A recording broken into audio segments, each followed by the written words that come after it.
It's the Jim and Terry Show, coming to you fresh-faced, freshly fed, I'm not sure where we're going to go with that, but we're here in the Hobbit Hole Studio in Bobcaygeon. I'm one of your hosts, Terry. And I'm a fat-filled, fickly Jim. Terry gave me a huge breakfast. I'm so roly-poly. I need a nappy new. I need a nappy new. I'm not sure what you were saying there, and I like the alliteration with the F's.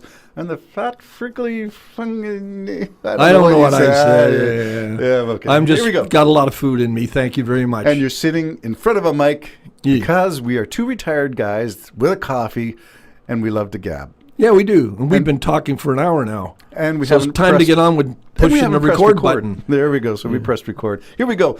We're looking at the, eventually we'll get to things with the Epstein files, because that was one of our previous podcasts. We have to get We're not going to let go. Lawrence O'Donnell. We're with you, Lawrence. We're with you. So shout out to our Of course, Lawrence I think O'Donnell. it's a lot more than Trump worrying about himself. Yes, I think so. Let's start with Taco Guy in something that we never The Situation Room, for Pete's sake. Which is a war room. It's a war room, and that's to intimidate. Now, Trump's innocent. There's nothing here. It's just a hoax. Yet they're bringing one of their own in who signed the petition to release the Epstein files to try to get her to change, to withdraw her name from that list. And I believe it didn't work.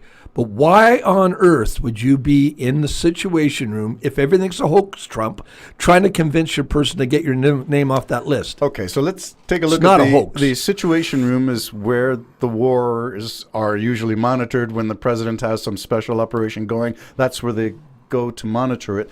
And that slipped out from Caroline Leavitt from the podium. Yeah.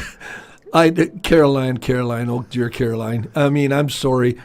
All of you people are just, you're going to have to come to a point where you're just going to say, I'm out of here. I'm expecting that someday. I'm sorry, I'm just bye and just drop the plate and leave the podium.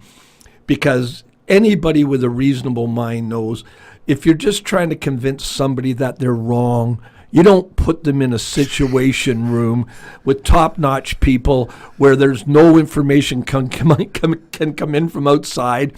There's all secret phones and everything else. It's to intimidate and to question, and she has no recoil. She can't say they offered to get my kid off this or my husband this or my wife that or solve whatever. Solve my financial problems, solve my legal problems. That's make them all silent. There's no comments in there.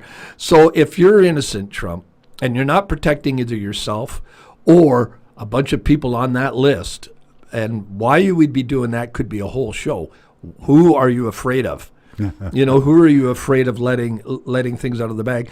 If that's just a hoax, like you're saying, why are you interrogating even your own people? And Caroline, grow up, quit your friggin' job, and get back to Jesus, quite frankly. Yeah, I don't know where to begin with this one, but the context that's the same room where Osama bin Laden was, that's the war room where we're going to do that night Black Hawk down kind of thing. So the same room is now used to pressure and lean on a U.S. sitting congresswoman. I'm not sure that that's a good look, despite what Caroline Leavitt said from the podium. So that's one issue. The other issue is the fact that the president is even leaning on somebody. That's interference. That's not. He is personally whipping the whipping process. Is. There's actually a person called the Whip. Yeah, it's not recording, Terry. Now, there's actually a person on staff called the Whip. So, I mean, I guess you need that. Get people in shape and smarten up and get in line. Driver with his little we're all going that way, and we want you to go that way. Yeah, that's right. But in this particular case, it was a special invitation to the White House in a war room. So this is war for Trump, to intimidate someone to change their vote, to take their name off a list. And I'm glad she didn't, because that would have looked so horrible on her, quite frankly. Now, there is a vote coming then, and because Probably we have 218, week. That means the congresswoman from Arizona, I believe, has finally been sworn in. after 7 weeks. Yeah, the longest gap between a person winning an election and being seated in the U.S. Congress. Why? I know this is arguable, but the true reason that the Congress was recessed and they weren't even allowed to come and talk. I mean, this is the first time in history where the president, nobody's even talking to who they blame for the shutdown. They're not talking, but yet the other people are the blame.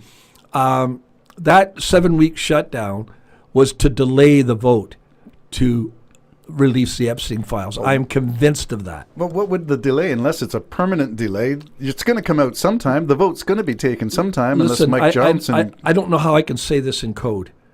I fear. Oh. I fear for the people. Because up until now and next week, there are simple ways to eliminate a vote. Yes. And I fear for the people. Now, we're going to maybe extend this into something else, which is, did you see the terms that the Senate had approved? That now the Congress GOP are upset with the GOP in the Senate because they slipped a fast one in there. Did you read about that? No, I didn't. What's that? They want, I'm going to say some stupid amount, like $50,000 or something, compensation for... oh, yeah, I did hear that. That's just ridiculous. Talk about a money grab. That's just one issue. And then there's a compensation again, I think it's $2,000 per sitting member for whatever grievance, suffering. You were waiting. And you're getting paid. And you're getting paid. Other people aren't getting paid. You're getting paid. You're suffering? Nah. Now, we don't have this system in Canada, so we're railing against something that our neighbors to the south should figure out. Because if the people who vote to keep the government shut, they should not be collecting money. They should suffer the same as their constituents. Yeah. They're all elected. They should suffer the same. Actually, more. Ooh, They're the ones causing the trouble. Maybe they should pay those who are not getting paid. I don't know. That's a good idea. That's just ridiculous. And unfortunately, it's the way. Look, Trump's looking for money. Who's he looking for money off of now? Oh, BBC. And NBC. Is it NBC? BBC. Oh, BBC. He wants money. Yeah. What was the issue with BBC? I don't know. They talked bad about him. I think they edited. Yeah, I mean, you used to be able to edit all the time. Now you can't. Now you can't because it's deemed to be, they never put the good side of Trump on, and they always make it look like he's nuts. Well, he is nuts. He sounds nuts all by himself without editing. I think they tried to actually clean up his lack of cohesion and thoughts. Well, if you're a horse, it's kind of hard to pass yourself off as a bunny rabbit. Isn't it? I love the analogy. I mean, you're going to talk about the person that wants to be talked about. Well, I do like that analogy. The BBC, this extraordinary thing about this lawsuit, that's Trump threatened. I don't think he's got it yet, but he's threatened $1 billion. Oh, this is just nuts. It is nuts. He's nuts. The whole thing is extraordinarily bad. Everything's crazy. And when we get to the Canadian budget, again, I want to remind our listeners that these are different circumstances. Trump is out of his Looney Tune. And he even said gas is down to $1.50. $1.50. Where? He said that last night. Where? And then he said, and soon it'll be $2. What? You mean? Like what happened there? Yeah, and nobody corrects him. They just let him sit there and say it. Now, do you blame the media for even airing this stuff? Yeah. Or do you blame the media for not challenging this when they cut from the live feed and say, whoa, that's some slice of crazy? Yeah, I blame the media. I blame the people within his own party, the Trump party. You can't call it the GOP. You can't call it the Grand Old Republican Party. No. You can't call it that. It's the Trump cult. That's what it is. I blame all of them. I blame Trump, and I blame the hand-picked media for not, quite frankly, quitting your job. The White House gets to choose who goes into those meetings with Caroline Leavitt. Yeah. And there are some pretty suspect characters on the far-right media who now are podcasters who are sitting in with legitimate news agencies. I think the world has gone topsy-turvy, upside down. Black is white and good is bad. Well, Trump just actually sat again last night and didn't say it like he normally did. Yeah, he more like ordered it. Prices are down. Gas is down. Eggs might be up. No, but beef earnings may be up, but everything else in the whole world is down. The country has never been better. It was like an order. He was barking an order. Just because you scream louder doesn't mean you are any more convincing. Yeah. Or you have more truth because you scream louder. The Jim and Terry Show. We don't do screaming. Bye-bye.